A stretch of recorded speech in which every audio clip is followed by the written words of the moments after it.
Hello, I'm Jill Towell from GillyMac Designs, and today for Janome I'm going to be showing you how to use my Royal Celebration applique templates. So I'm going to be embellishing pre-bought tea towels to give them a little bit of something special for the coronation. But you could use these templates to embellish any project, any textile project, to add a little bit of pizzazz to it. So I've developed 3 different designs and they grade in difficulty. So the easiest one is the bunting. The next easiest is the crowns, and the final one that's a bit trickier are the buses. So you can choose which to do, or you could do all 3. All of them use the same method for preparing the applique ready to sew. So we can go through that and you could prepare them very simply. All of them use that same method. When I sew them up, I'm going to be using 2 different methods. So I'm going to be sewing them with a normal foot or with an applique foot. So these are that's an applique foot and that's a normal foot. Okay, and I'm going to be showing you why they're different. So I'll use those for the first 2, for the crowns and for the bunting. And then for the last one, you can use a normal foot or an applique foot, but I'm going to be showing you how to sew it up using a darning foot, just to do something a little bit different. And using the darning foot, we're going to use it to do free motion. So we're going to draw with that foot around the buses. So the first thing you've got to do is download the templates and print them out. Once you've done that, you'll see that the requirements are included in those templates. In this video, I'm actually going to go through the requirements now, and then we're going to go through the way in which all applique of this type, and this is called raw edge applique, is prepared ahead of time. So that'll be a useful skill, whichever project you're doing. And then I'm going to show you how to sew out the first 2 using a sort of traditional methods, and then we're going to do some free motion work for the buses. So let's have a look at what we're going to need to get going. So first thing you're going to need are the templates, and there's a cover sheet, and then you've got 3 templates. You've got the bunting template, and this will allow you, this is a little trick I use to trace out before I sew out my bunting string, so I can show you how to use this. Then you have the crown template, and we have the base crown up here. And then similarly, we've got the full bus and we've got the base of the bus here. So I'll show you why I've done those later on. You're also going to need some fabric scraps for your applique pieces. You're going to need some threads that you're going to use for the actual stitching around the applique pieces. Now, to get those applique pieces on, you're going to have to use some sort of glue web, and I'm using Steamer Seam Light 2 because it gives a certain tackiness before I have to commit it to ironing. But you could use Bonder web if you wanted to. Just follow the manufacturer's instructions if you're using Bonder web. You'll also need some fabric scissors and some paper scissors. And you'll need a pencil and some form of marking pen for your fabric. So I'm using a friction pen here. You'll need your tea towel or whatever item that you're appliquing onto. So mine's just a very plain tea towel. And then if you're using free motion applique for the bus along with me, then you'll also need something called stitch and tear, which is like a paper, but it's not a paper because it's much kinder to your needle, but it sits behind your work and it allows your stitches to form properly when you're creating the free motion sewing we will do for the buses. So before we get on and look at the method for us to do the applique, I want to show you the machine feet and just talk you through a little bit about those. Okay, let's have a quick chat about these machine feet. So the first one is the regular foot here, and this one is perfectly okay for this type of applique. It is your standard foot that you will get with your machine, and it will work fine. This one is called your applique foot, and this one will actually work even better. Now the difference between the 2, if I turn them over, I think the biggest difference is here. This one's all flat on the bottom, but this one is cut out. It's a bit like a catamaran. So you've got the 2 edges and then you've got a little bit that's cut out in the middle. And what that means is that when you're forming your stitches, and we do stitches around the edges of our raw edge applique, then sometimes that's actually quite a lot of bulk, because you've got, if you think about it, you've got your bobbin thread on the underneath, then you've got your tea towel, and then you've got your base of your textile work, then you've got your applique piece, and then you've got your top thread, and all that thread and bulk builds up. So if this is cut away, it's just a way in which allows the foot to move a little bit more smoothly across all those stitches and bulk. So either of these two would be fine on this project. This one would be even better. And the fact it's clear and the fact it's a bit shorter, you see more of your stitches as you form them. When we do the buses, we're going to be using this foot. So this is a darning foot or a free motion foot, and it looks very different. It doesn't attach to your machine like these do with just the clip at the bottom. For this one, we have to take the foot off, the foot holder off, and we attach this directly to the post. So it's a very different foot. And this one doesn't, if we, when we're using these stay still and they just move along the fabric, okay? This one is very different action. It hops along the fabric, and it only holds the fabric at the moment. So it presses down on the fabric at the moment the needle goes through your tea towel or your applique piece. So it really is, often it can be called a hopping foot, but it's because it only momentarily holds the fabric, allows us to move the fabric in all sorts of directions. So here, the fabric is going forwards for us, and it's doing it because of those little feed dogs, the little teeth underneath.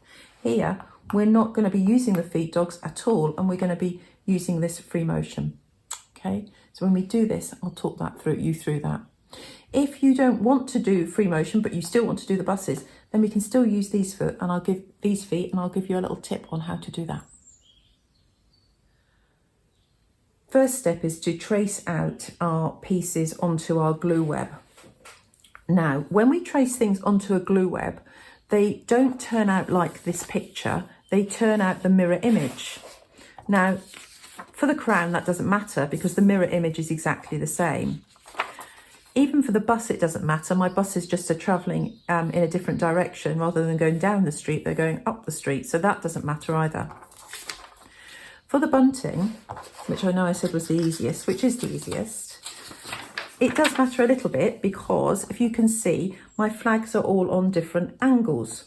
Okay, so what I really want to do is keep them looking exactly like that. So if I want them to appear like this on my tea towels at the end, then what I have to do is take this piece of paper, hold it up against a window so I can see through, and trace my flags. And in that way, when I do eventually applique, cut it out, put it onto my tea towel, this number 1 flag, although I'm tracing it onto the glue web in this side, it will look like that side. So it will have the right angle to it. Okay, so for the bunting, first thing to do is to take this piece of paper up to a window, sellotape it on a window if you can't see through it, and trace through so you see those shapes on the back. Once you've done that, you can simply put your glue web over and you trace. And you keep your numbers. 1, 2. They don't need to be in as close. What we want to do is we want to use up the glue web as efficiently as possible. Okay. And you'll carry on like this 4. Okay. And I would carry on. Okay, so I'm going to show you how to do this, but I'll just use these few. If you're tracing out your crown, the reason that I've both the crown and the bus have a base, if you like, the base crown or the base bus drawn out separately, is because these extra pieces are added on. So let me show you. For the crown, I trace out the crown.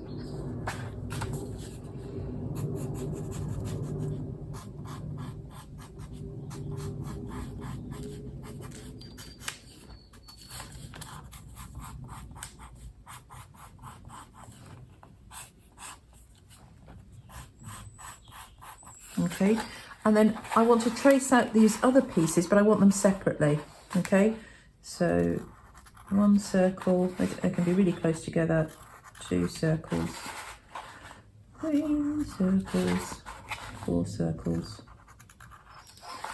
and 5 circles. 1, 2, 3, 4, 5. Okay, so every piece of applique that I want to be on a different part of the fabric or a different fabric, I need to trace out separately. Same thing goes for the bust. And the bust has lots of little pieces. So when I trace out the bust, I trace out the base bust first.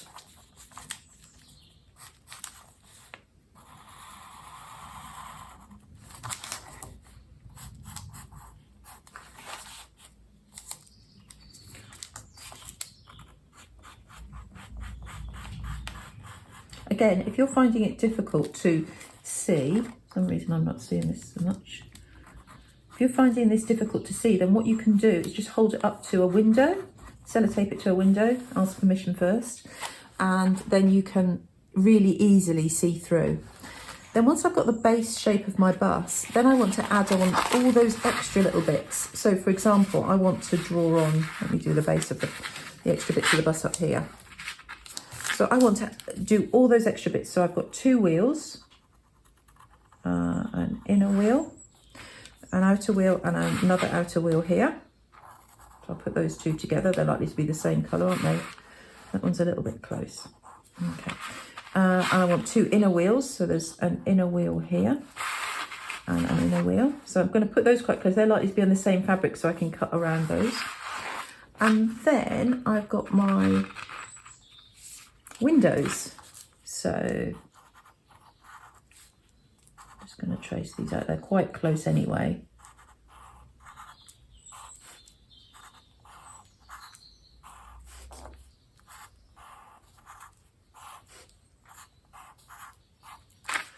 And then I've got my second set of windows up here. Again, I'm locating these on the glue web quite close together, because then when I do cut them out, I can just cut them out as one lump and put them on the back of the chosen fabric. And then I've got the little banner part of the bust. So where I'd have my GillyMac designs working with Janome advert. Okay. So that's the completed single bust. This is my completed crown. And this is part, because I haven't done 5 and 6, part of my bunting. But you can see how you would trace out either your bunting, your crowns, or your bust. I've used 3 crowns on my tea towel. I've used 3 buses, and I've done 2 sets of bunting. Okay, so let's just have a look at how that looks on mine first. So bunting first, and so number 1, if I was doing this number 1, this would have been my number 1, number 2, number 3, number 4, etc. Okay, and you can see I've done 2 strings of bunting. Here I've done 3 crowns, and each crown has a base shape, and I've used a different colour for those little circles. And then my buses, I've got my base, and then I've got different, can you see, the reason I've put for example, my 2 outer wheels together is they're both the same fabric. My 2 inner wheels are both the same fabric, and all my windows are the same fabric, and my banner, which is a Union Jack banner here, is just this part here. So every time you're using a different piece of fabric or a different part of the same fabric, you would trace a different shape, because you need to use a different part of the glue web. So let's look now at how we would create these shapes onto the tea towels. So I'm going to trace out the bunting. So to begin with, I want to roughly cut out my shapes. So roughly means literally that. You don't want to spend any time cutting them out. Okay, and cut away that bit. So I've got my 1, 2, 3, 4, and I'm just going to chop, So they are roughly cut out, okay? Then I'm going to take my fabrics that I'm going to use, and I've chosen these because two of them I'm just going to place the glue web onto and cut around. But this one here, now this was a fabric for the Queen's Jubilee, so I don't want to use the Jubilee bits, but it has some great shapes. So it's got a really nice crown here. It's got a really nice, I really like that little mug. So I want to use some of those bits. So I want to show you how to fussy cut, that's what it's called, fussy cut those special shapes. So let's start off with my Union Jack. So I take my piece of glue web, I peel off the back. Now here, when you peel it off, you want the glue web to stay on this. You can feel it sticky now, and you're going to stick that down. Okay. And the next one, number 2, I'm going to use my red fabric, and again I'm going to peel it off. So you peel off the back. So I've left this one intact. Peel off, and the sticky stuff needs to stay on the back. I'll put this one on. Okay, they're ready to cut out in a second. And then for 3 and 4, let's choose a couple of different parts of this. So why don't we go for a crown? And what else should we do? Should we do one of those? So I need to find a crown somewhere else. Okay, there's a crown, and there's their mug alike. So let's do those. So I'll turn it over. And I can see the crown here. You probably can't see that, but I can see it. So I'm just going to place my number 3, again peeling off the back. Put my crown over here. And then I wanted that mug that I like. So here's the mug. Again, I'm putting my glue web onto the back. That's why the orientation needs to be, you need to trace it in reverse. Okay, and my mug, I'm going to pop it over the mug. The next job is to cut it out. Now, it's a bit tricky. Do you use paper scissors or do you use good scissors for this? I tend to use good scissors because I want it to be, I am cutting fabric and I want it to be really crisp. So let's start with number 1 and cut that one out.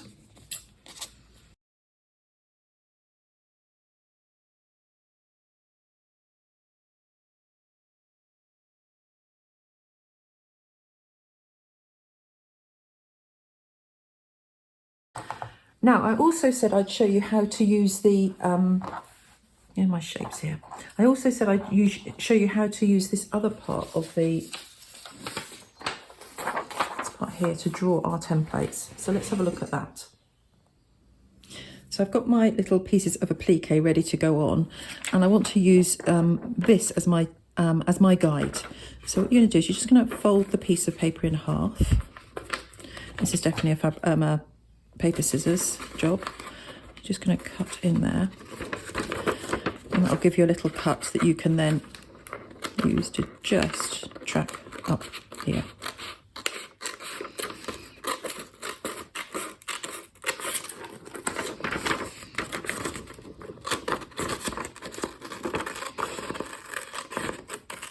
Now, what this will now do, I can actually cut a little bit more out, but I think this will be fine, is I can now use that hole that's been created to draw my,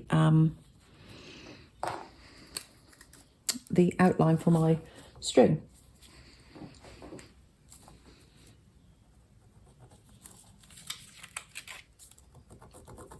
So my pen is just going inside the, it's drawing. So I'm using a friction pen. Now the ink does stay, it goes clear, but it does stay. But for this purpose, you can see it, so that's good. And also, I'm going to be sewing over this, so it shouldn't be a problem. Okay, there's one. I'm actually going to go across, do another one here. So where did that one start? Yeah, so I'm going to go across here.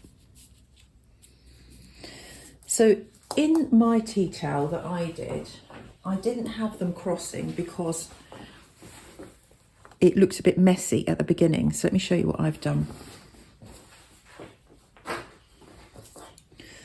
So here. Oops.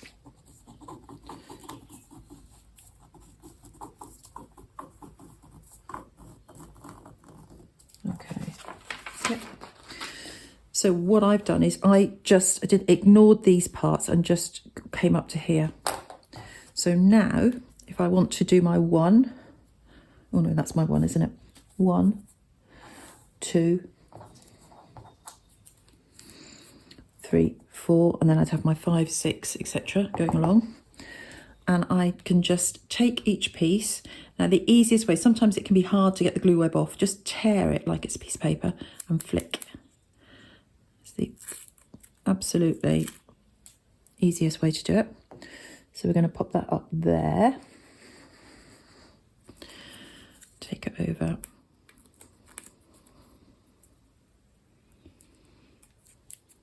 Flick.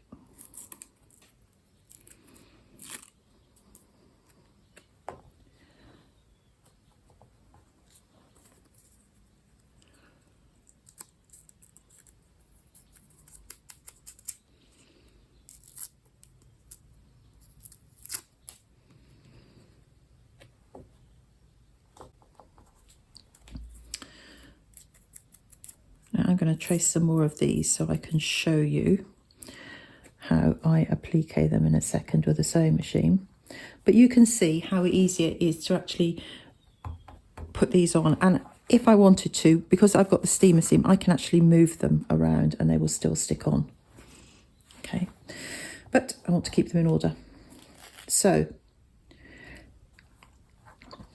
that's the bunting. Very, very simple. You can get to that stage. Once you have your bunting in your, along your string, even you might just want to put one string of bunting on there.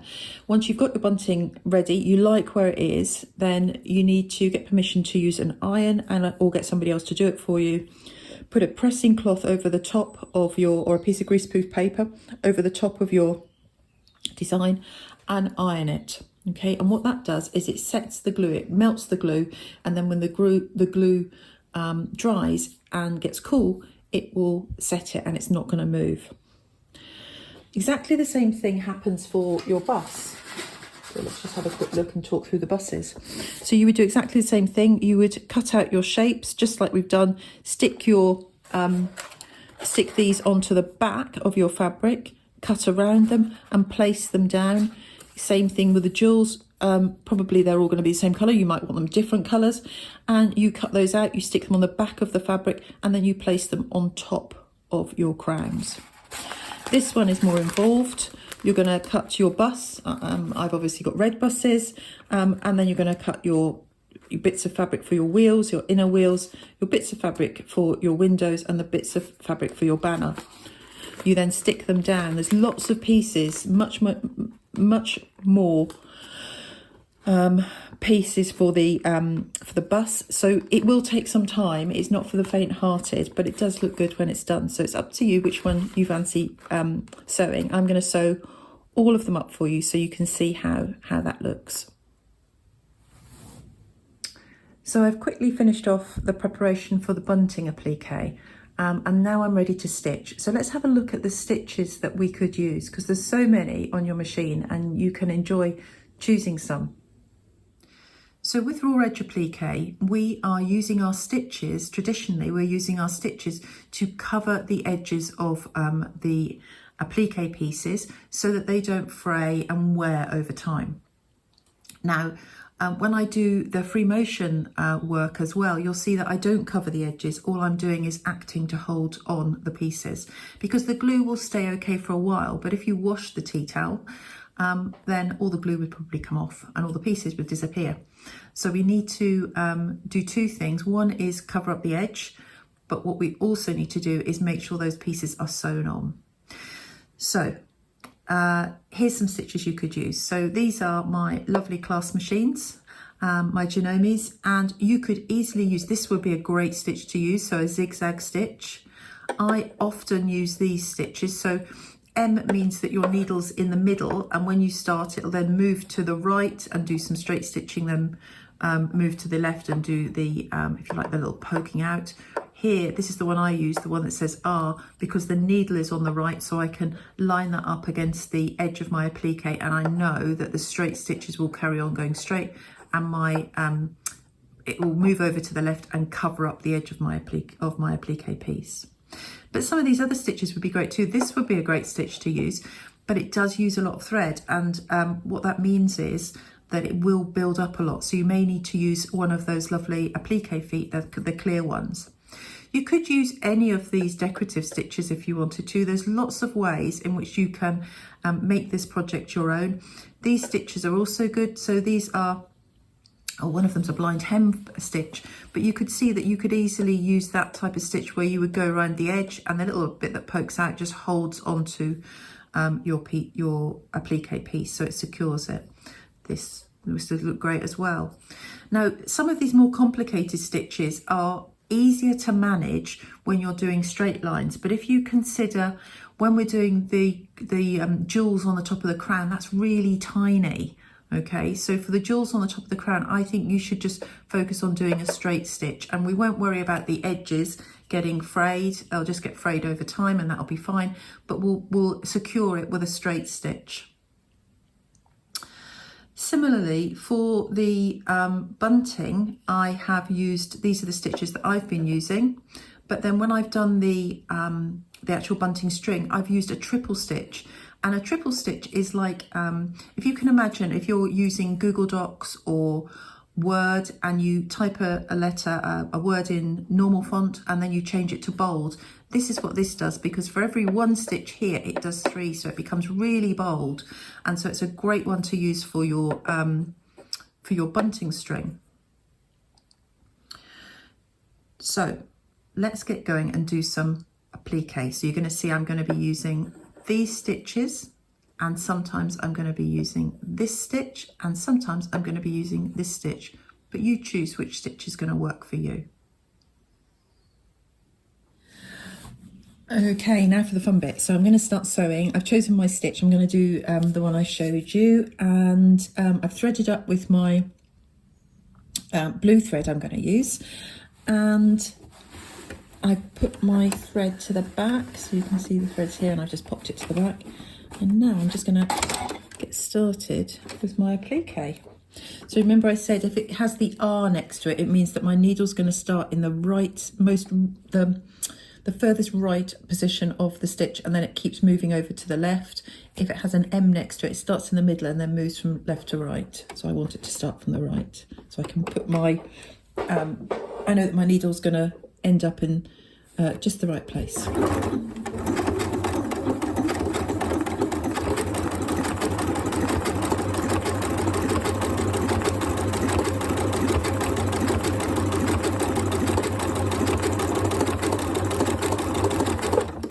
And when you get to the end, leave your needle down, or if your needle isn't down, make sure you turn it, so you can turn the flywheel so it's down, and then you turn around and come back up the other side.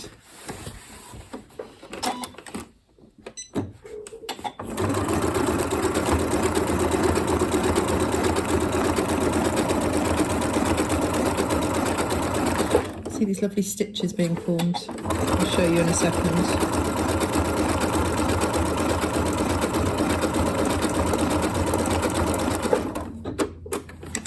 Go down, turn around.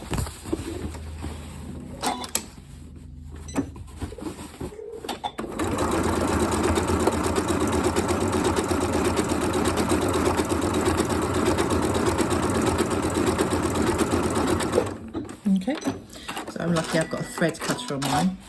So my lovely stitches. So I'm going to do my next one. Thread to the back. Okay, so you can see I don't have my line anymore because that disappeared when I was, because I was using a friction pen. The line that I drew so that I could put my flags on has gone, but that doesn't matter because I have placed my flags on the line, so I can just, when I'm going to do my my bunting string, I can just follow my flags. So I'm going to carry on and do all of these.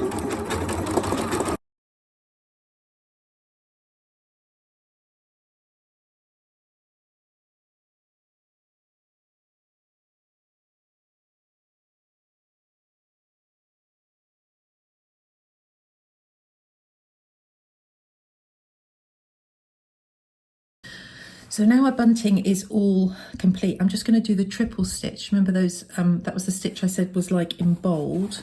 So we'll just start this up here. I'm just going to keep the same colour. You could change colour if you wanted. And if you see, when I do it, it does 3 stitches and then it moves on. So it goes a little bit slower.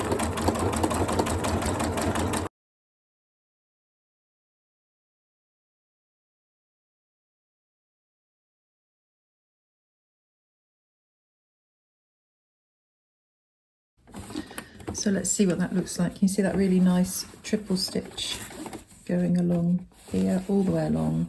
That's really nice. It's really bold and stands out. So let's have a look at the crowns now. Let's see how we finish off those. So I've sewn up these crowns. I've done the piece that I showed you previously. Okay, so I've done this part, but what I haven't done is the more tricky parts around here. So let me show you that. So I'm going to use, to begin with, just to go around these parts, I'm going to use my, the stitch I was using the last time. So the blanket stitch, which works really well. So, but this time I'm going around quite a tight curve, so I want to go quite slowly.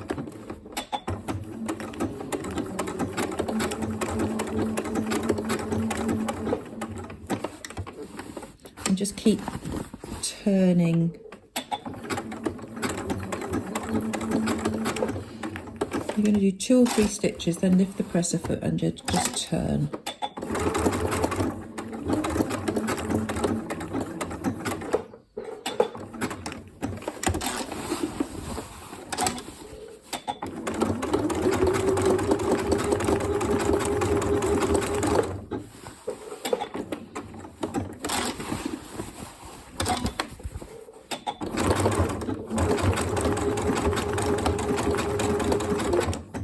Okay, then when you get to the top, you're not going to do the circle, the jewel, you're going to come back down and you're going to do the other side.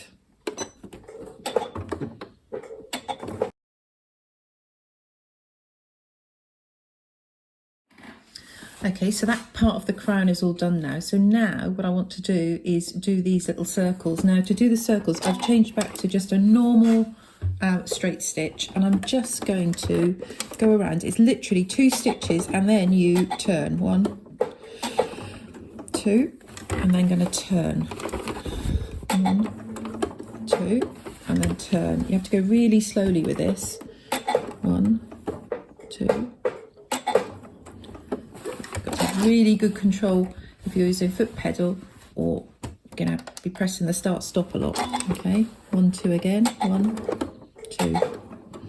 Now the other thing you can do here is you can reduce down your stitch length. So my normal stitch length is about 2, and I would reduce that down to about 1.5 to do this really well.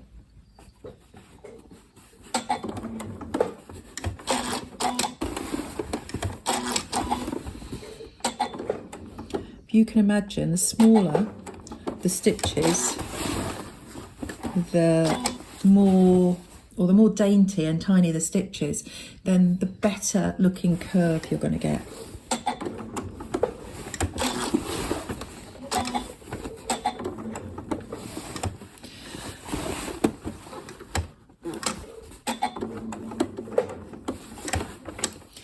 Okay, so I'm back at the beginning now, so I'm going to finish off and do the rest of these, and then I'll show you. So there you go, my crown is done, all my circles are done. It does take a little bit of time, but it's worth it. Now, the next thing we're going to do is we're going to do free motion. Before we do that, I want to give you an alternative way that you could do this. So, the reason I want to use free motion in this next design is because it's very intricate. There's lots and lots of things happening here. If you don't want to use free motion, your other opportunity or other solution would be to take your stitch length down to something really tiny, like 1.3, and then just go really slowly. So you're going to have tiny stitches, really tiny stitches, and you'd get that granularity you need. It will take you a while, but it will get you the granularity. It'll also be very, very neat. So when I do my free motion now, you'll see it's not as neat, okay? I like that effect, I really like that effect, but it's not as neat. So you have to decide what you want. So if you've never put your darning foot on before, then let me show you how to do it. So for free motion work, we need to change the foot from this applique foot to my darning foot that I showed you earlier. Now the darning foot is interesting in that it doesn't clip on like a normal foot, and it's got this little prong. You see this little prong? You can see it there. And that goes above the needle screw, which is just, if I just tip this up, you can just see the needle screw is here. Okay. So first thing I need to do is just undo the foot. Take that one off. Okay. Very important we don't lose this. This is critical. Put it somewhere safe that you're going to remember. And then with this one, we want this to go above the needle screw and this to go around the post. So put it in from behind and just pop it down and put the red screw thread back in.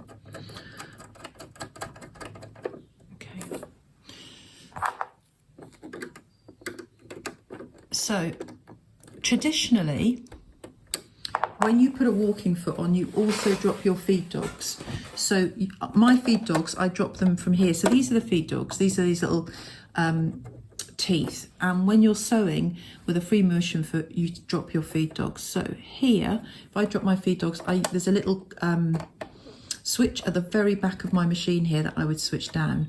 Sometimes you may find that these switches are within here. Let me just take this off. So you might find a switch here, and sometimes they might be on the side, at the right hand side of your machine. So have a look at your book, your machine book, and see what you need to do to get your machine ready if you're going to go ahead like me and use free motion, some free motion embroidery on the very last parts of our applique. When you do free motion work, it's often really useful to have a stabiliser underneath. Now I have already been doing some free motion on these, and this has the stabiliser on the back. Now I can pull that away, it will pull off. See, it just tears off, and that's why it's called stitch and tear. So when you're sewing, all you're going to do is you place this underneath, you cut a piece the right size, and you almost don't know it's there. So you're sewing just like this, just like normally, but afterwards you're just going to pull the paper off, and it just creates a better balance with your stitches. It gives the stitches something a bit more substantial to hold on to, but then it tears away afterwards. Right, let's get set up for this free motion sewing. Okay, so we've got switch the machine off, put the darning foot on, drop the feed dogs, look in your manual, and I've also set my stitch length to 0 because we are going to create our own stitch length now. So let's start here. So cut off this part that I don't want to see.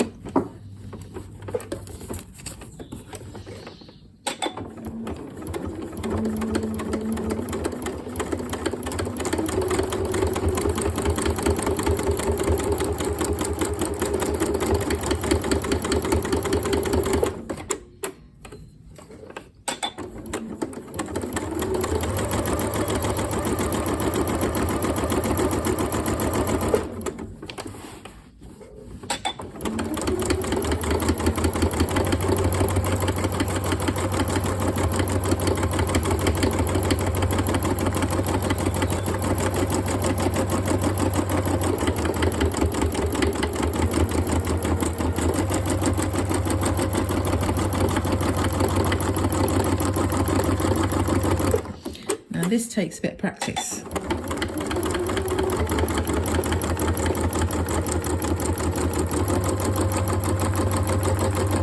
And if you're very little in sewing, then it might not be for you.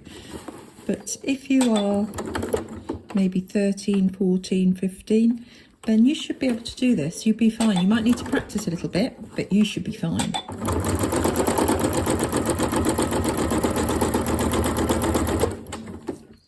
It does take practice. Everything new takes practice. but it's definitely worth having a go.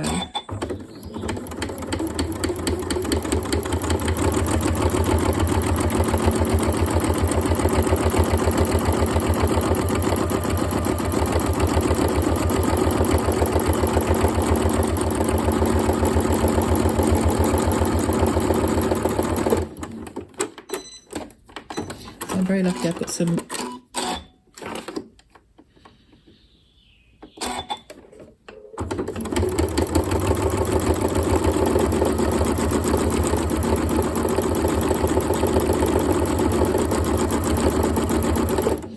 so I go around each window twice.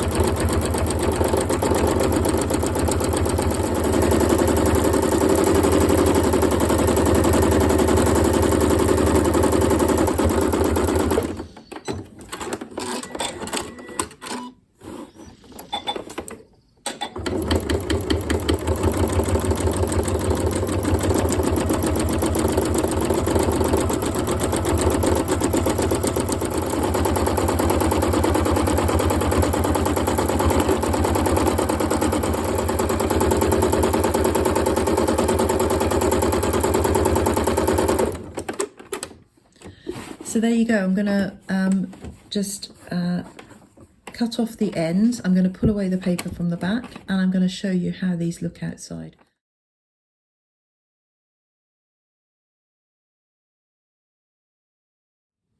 So that's it, we're all done.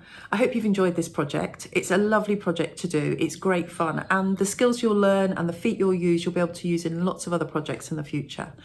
Myself and Janome love to see what you're doing, so if you are placing your items on social media, please use the hashtag JanomeUK or Janome Makes, and you can also use hashtag GillyMac Designs, because I'd love to see what you're making as well. So until we do another project, see you soon.